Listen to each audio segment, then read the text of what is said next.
Era Islam, Kristen dan berbagai era non-Yahudi lainnya dalam sejarah Yerusalem dipandang penting bagi nasionalis Palestina, yang mana mengklaim hak atas kota ini berdasarkan garis keturunan Palestina modern dari beragam bangsa berbeda yang telah tinggal di wilayah ini. Akibatnya kedua belah pihak mengklaim bahwa sejarah Yerusalem telah dipolitisir oleh kalangan lain untuk memperkuat klaim relatif mereka atas kota ini, dan bahwa hal ini dikonfirmasi oleh fokus-fokus berbeda yang dibuat beragam penulis pada berbagai peristiwa dan era dalam sejarah kota ini. Ikhtisar periode sejarah Yerusalem, era kuno. Informasi lebih lanjut, kota Daud dan sejarah Yehuda dan Israel kuno. Struktur batu bertingkat di Ovel kota Daud, bagian tertua dari Yerusalem. Bukti keramik menunjukkan pendudukan kota Daud di dalam Yerusalem masa kini, selama zaman tembaga C, milenium keempat sebelum Masehi, dengan adanya bukti sebuah permukiman permanen selama awal zaman perunggu C. 3000-2800 sebelum Masehi. Teks kutukan C, abad ke-19 sebelum Masehi, yang mana merujuk pada sebuah kota bernama Rus 3 Elemem dan dengan berbagai cara ditranskripsikan sebagai Rusalimum Urusalimum Rosramen, juga surat Amarna C, abad ke-14 SM mungkin adalah teks-teks yang pertama kali menyebut kota ini. Beberapa arkeolog, termasuk Kathleen Kenyon, meyakini bahwa Yerusalem didirikan oleh orang Semit Barat Laut dengan permukiman yang terorganisir pada sekitar tahun 2600 SM. Nadav Naaman berpendapat bahwa fortifikasinya sebagai pusat suatu kerajaan terjadi pada sekitar abad ke-18 SM. Permukiman pertama itu terletak di Ovel. Pada akhir zaman perunggu, Yerusalem merupakan ibu kota dari suatu negara kota vasal Mesir, sebuah permukiman sederhana yang memerintah beberapa desa terpencil dan daerah penggembalaan, dengan suatu garnison Mesir yang kecil dan diperintah oleh orang-orang yang ditunjuk seperti Raja Abdi Heba. Pada masa Seti pertama dan Ramses kedua, dilangsungkan pembangunan skala besar seiring dengan meningkatnya kemakmuran. Periode ini, ketika Kanaan merupakan bagian dari kerajaan Mesir, bersesuaian dengan catatan Alkitab tentang invasi Yosua. Dalam Alkitab, Yerusalem didefinisikan berada dalam wilayah yang dialokasikan bagi suku Benyamin kendati diduduki oleh kaum Yebus.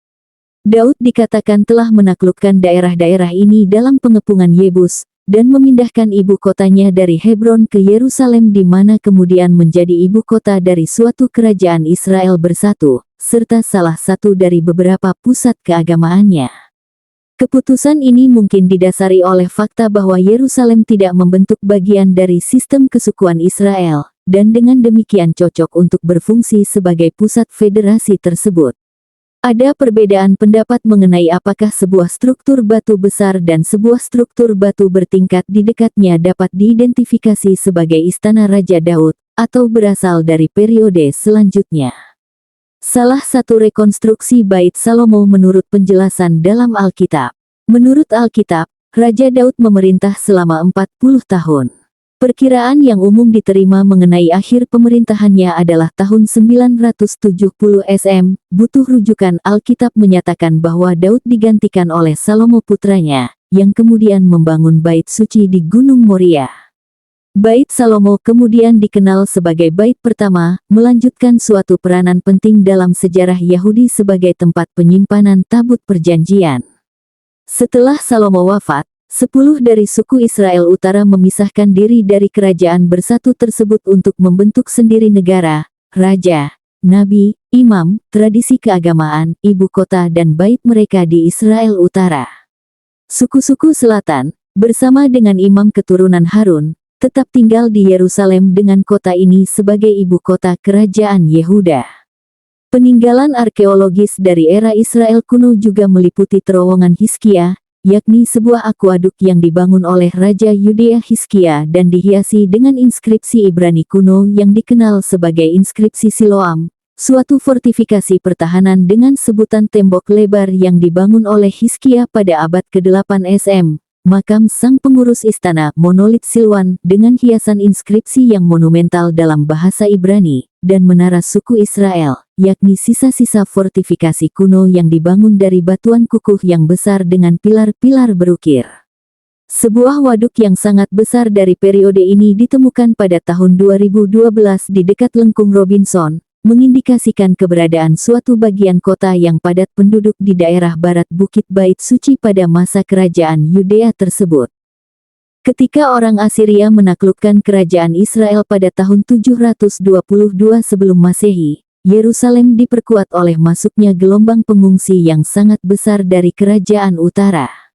Periode Bait pertama berakhir sekitar tahun 586 sebelum Masehi, dengan ditaklukkannya Yehuda dan Yerusalem oleh bangsa Babilonia, serta penghancuran Bait Salomo oleh mereka.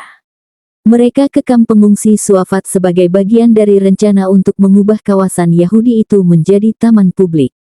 Walaupun Israel memohon supaya Yordania tetap netral selama perang 6 hari, Yordania, yang mana telah menandatangani suatu perjanjian pertahanan dengan Mesir pada tanggal 30 Mei tahun 1967, pada hari kedua perang tersebut menyerang Yerusalem Barat yang berada di bawah kendali Israel. Setelah pertempuran jarak dekat antara tentara Yordania dan Israel di Bukit Bait Suci, pasukan pertahanan Israel merebut Yerusalem Timur dan seluruh tepi barat. Yerusalem Timur, beserta beberapa wilayah tepi barat di dekatnya yang terdiri dari beberapa lusin desa Palestina, selanjutnya dianeksasi oleh Israel, begitu juga tempat-tempat suci Kristen dan Muslim. Pada tanggal 27 Juni tahun 1967, beberapa minggu setelah perang berakhir, Israel memperluas yurisdiksi dan hukumnya untuk Yerusalem Timur dan beberapa daerah di sekitarnya, menggabungkannya dengan munisipalitas Yerusalem, kendati istilah aneksasi berusaha dihindarinya. Pada tanggal 10 Juli Menteri Luar Negeri Aba Eban menjelaskan kepada Sekretaris Jenderal PBB, istilah aneksasi yang digunakan oleh para pendukung suara tersebut tidaklah akurat. Langkah-langkah yang diambil oleh Israel berhubungan dengan integrasi Yerusalem di area-area munisipal dan administratif, serta berfungsi sebagai suatu dasar hukum untuk perlindungan tempat-tempat suci di Yerusalem. Israel melakukan sensus penduduk Arab di area-area yang dianeksasinya. Mereka diberikan status penduduk permanen dan opsi untuk mengajukan permohonan kewarganegaraan Israel. Sejak tahun 1967, berbagai area Yahudi yang baru bertumbuh dengan cepat di sektor timur, sementara belum ada pembuatan lingkungan Palestina yang baru. Akses kaum Kristen dan Yahudi ke tempat-tempat suci di dalam kota lama yang bertembok tersebut dipulihkan. Israel membiarkan Bukit Bait Suci tetap di bawah yurisdiksi wakaf Islam, namun membuka tembok barat untuk akses kaum Yahudi. Kawasan Maroko, yang mana letaknya berdekatan dengan tembok barat, dievakuasi lalu dihancurkan demi pembuatan ruang untuk sebuah plaza bagi mereka yang mengunjungi tembok tersebut. Pada tanggal 18 April tahun 1968, suatu perintah pengambilalihan properti oleh Kementerian Keuangan Israel menjadikan kawasan Yahudi lebih dari 2 kali lipat besarnya, mengusir para penduduk Arab di sana dan mengambil dengan paksa 700 bangunan yang hanya 105 di antaranya merupakan milik penduduk Yahudi pra 1948.